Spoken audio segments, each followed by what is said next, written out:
For the latest in strategic affairs, subscribe to our YouTube channel. Click the bell icon for updates. Hello and welcome to The Gist on Strat News Global.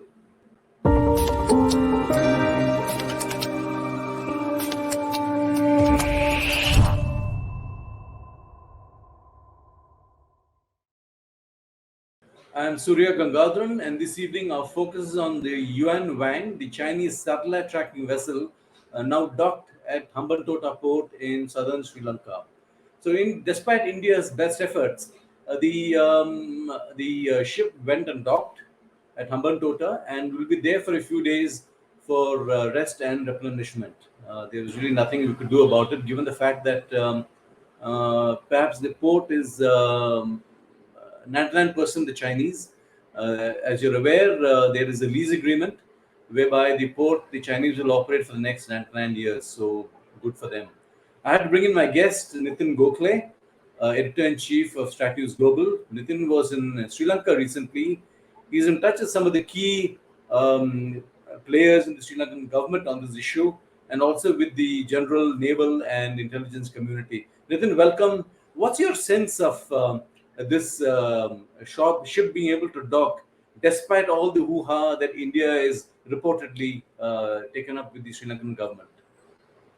Well, thanks, Surya. I think important topic. The 2-3 points that need to be made. One is that China's insistence on docking in Hambantota, despite initial resistance by Colombo, at India's insistence. India resisted, or at least wanted Sri Lanka to resist the ship's visit to Hambantota, or at least docking of the ship in Hambantota. And so they deferred the visit by a few days. So Sri Lanka is trying to play a balancing game. Initial acceptance of India's request was done. But when the Chinese piled on the pressure, Colombo succumbed to it. And I think not so subtle messages were sent to Colombo by Beijing to allow the ship to be docked in Hambantota for two reasons. One, of course, that Chinese didn't want to lose face, having announced the visit to Sri Lanka of the ship. And two, it reminded Sri Lanka that it can play spoilsport in its effort to get the IMF loan for coming out of the economic mess. It has the clout, it has the leverage in the IMF. It can at least delay the loan that Sri Lanka is seeking for restructuring its foreign debt, domestic debt. So finally, the Chinese had their way. And of course, India is looking bad in the overall picture. But if you look at the strategic affairs issues, and we've discussed this before, that in this game there are no permanent winners or losers. It's a continuous game, and you win some, you lose some. India made its point, China made its point, and finally, at the moment, the Chinese seem to have gained the upper hand. But that is because Sri Lanka is in a precarious position. Like I think you mentioned before we were starting to record, that Sri Lanka is in between a hard rock and between the two dilemmas that it faces.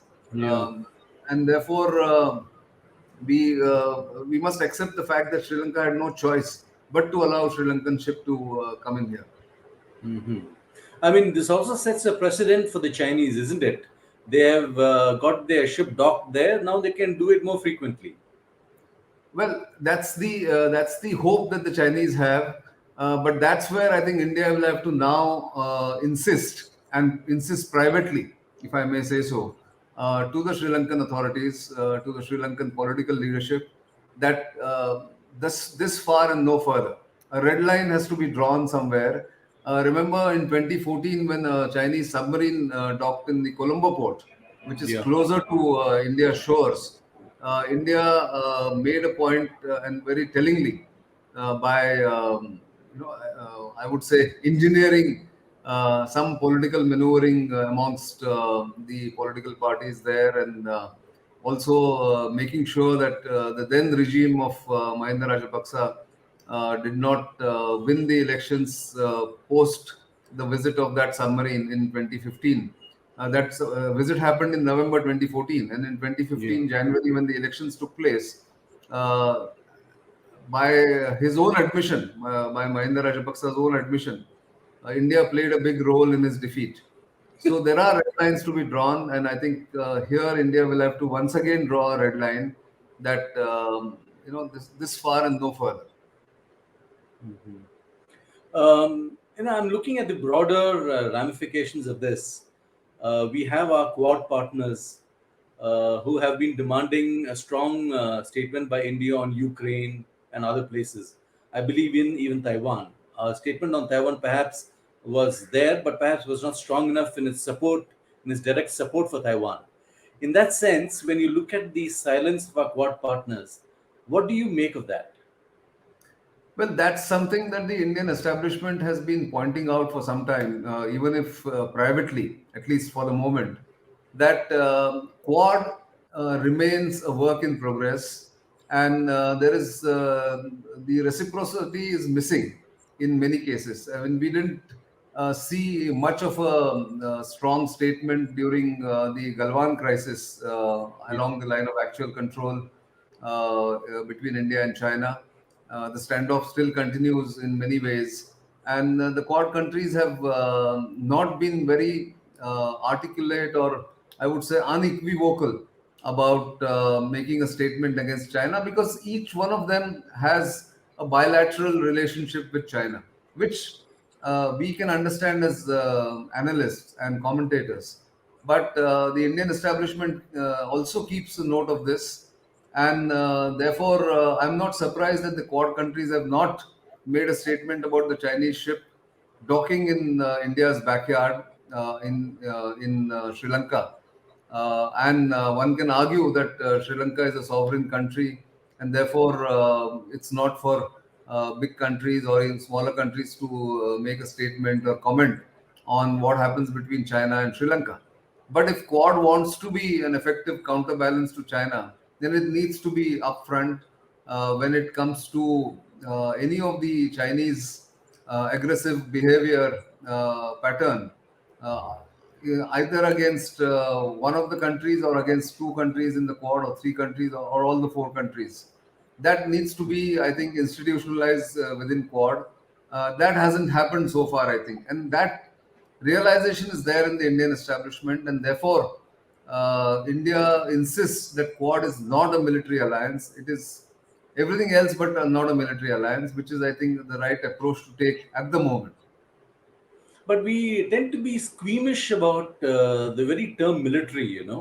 I mean, even when you look at Ukraine, for instance, no, Russia was in the wrong. What it did in Ukraine was unacceptable for any sovereign country. Yet we are prevaricating here, and so it's a little too much to expect other countries to give us that much of backing when we ourselves are so, sensitive or hypersensitive, whether it's about Russia or China. Indeed. In fact, I won't call it squeamish. I mean, there's another way to put it, Surya, because what the Mandarins in the national security establishment have consistently said is that we are now looking at each of these cases individually and not as a whole. The foreign policy is now predicated on the fact that national interest comes first. So India has put India's own national interest above principles, which is what the West wanted India to follow. That when Yeah. it comes to principles of non-interference, non-aggression, then India must condemn the Russian act. But knowing India's dependence, India's long-standing deep relationship with Russia, I think privately diplomats in these other three Quad member countries, and even in the European Union and in Europe, there is an acceptance that India's stand is nuanced and again dictated by what the realities are as far as India's dependence on Russian military equipment for Russian, I would say, maintenance and MRO schemes for Indian armed forces based on Russian equipment. all that dictates India's approach towards Russia and Ukraine.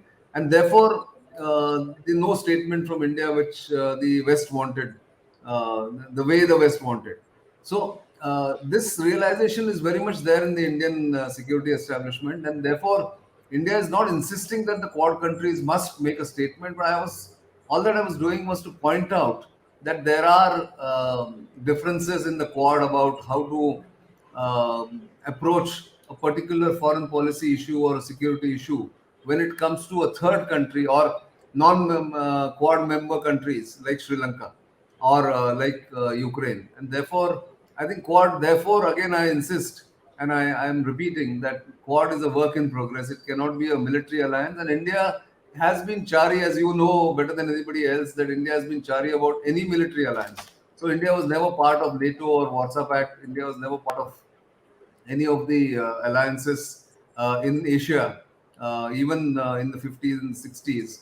So Yeah. it's much to expect India to become a member of any alliance, which translates into the fashionable term strategic autonomy, but which is also about non-alignment in the 60s and now a multi-alignment kind of a posture that India adopts when it comes to dealing with the balance of power between the big powers that are currently jostling against each other. The sense I get is that perhaps we are still basing our reactions on sentiments and attitudes that were there earlier, because India is too big a country to be able to be pushed into anything. Even if we are okay with, even if we are squeamish about military, the point is we can't be pushed by any country into any kind of a military undertaking. We are too big for that, and we can't. A lot of this thing that plays out in the media, it doesn't really sum up what India really is or what it is now.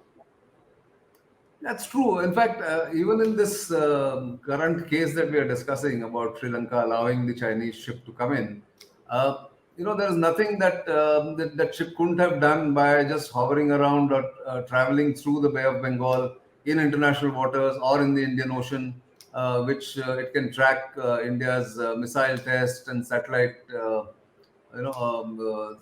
coverage that the ship could have done even without docking in Hambantota. Yeah. But the Chinese were clearly wanting to make a point that Hambantota is leased to a Chinese commercial company for 99 years by the previous Sri Lankan government. In fact, headed by Ranil Wickremesinghe as Prime Minister. And therefore, they wanted to make a point. And in this case, India, I think, could have been a little more private or subtle in not making an issue of the ship docking there publicly. Now, having taken a very strong and a very maximalist stand publicly, India is seen We've as lost face. having lost faith, having lost out in this jostling between India and Sri Lanka, which I think again the Indian establishment has, in my view, erred as far as this public messaging is concerned. While you insist on red lines, those red lines can sometimes be conveyed privately or in some other ways rather than making statements which then don't stand to reason if the country that you are making the statement against does not follow your lead or does not listen to you. In this case, Sri Lanka not having listened to India's insistence that the ship should not come to Hambantota. I think that's where I think India needs to be a little more nuanced, subtle, and also very firm in its approach to the neighbors in the Indian subcontinent. In a sense, we have allowed the situation to happen because of how we have dealt with our neighbors over perhaps the last decade or more. It has led to this situation today. Well, certainly. The Chinese presence in what is called South Asia by many people, but essentially Indian subcontinent, is the fact that it is a reality. The Chinese know that this is India's backyard, and they need to keep kind of chipping away at India's influence and India's reach, which is again true for many of the backyards of many big countries. Look Yeah. at what's happening in the Pacific Island nations. Australia used to think it is its backyard and its domain, but the Chinese have made so many inroads there that it's not something that the Australians are very happy about. Or look at what's happening in South America, which the Americans should be treating as backyard, or even the North American continent, where the Chinese are, or in fact, America itself, where the Chinese have made inroads into their Yeah. polity and their businesses and their strategic circles. So, backyard is no longer the yardstick for countries which are trying to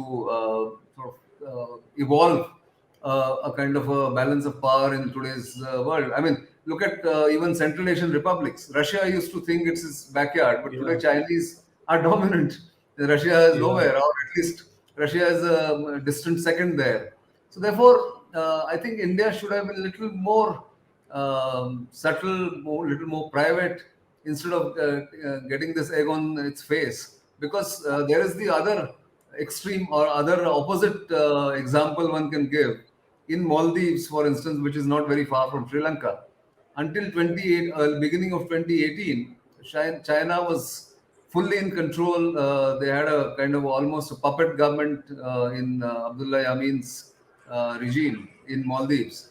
But within 6 months after the elections, India has regained its foothold, regained its influence, and the current government in Maldives is like very friendly with India. So tomorrow again, we don't know what will happen Yeah. if this government loses, or if it politically is defeated.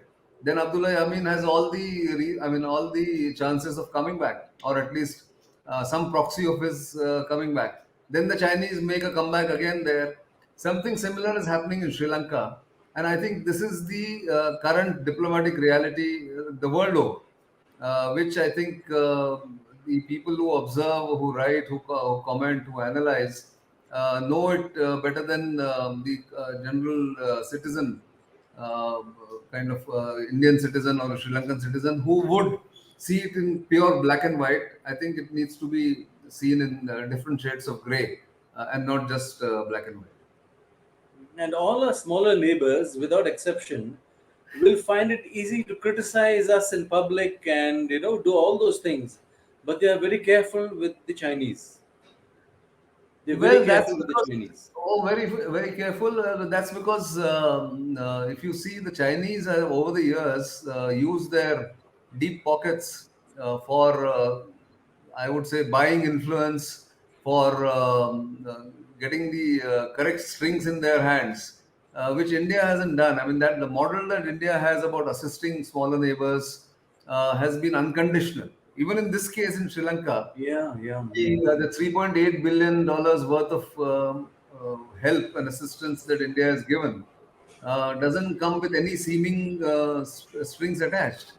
And therefore, because we are a very close neighbor with old civilizational ties, there is a love and hate relationship between the Indian smaller neighbors and India, the big brother syndrome, as they have it. Whereas the Chinese are still geographically distant, and of course, they have bought influence in many of these countries, including bigger countries like Australia, or even the United States. So therefore, I think this is a clash between two models of Yeah. assistance and development, and this will continue. But what India must insist on is to keep engaged with both the establishment as well as the people, because there is no overt anti-India sentiment in Sri Lanka, and therefore this should be treated as a blip in the overall relationship, is what I would think. There are lessons for India in dealing with Chinese approach to bullying smaller nations like Sri Lanka, Maldives, or even Bangladesh, which is not small by any means, given its population, its economic growth. But India must take lessons from here and make sure that it doesn't lose face publicly, even when it sort of deals with the Chinese aggression. around the Indian subcontinent or around India, really.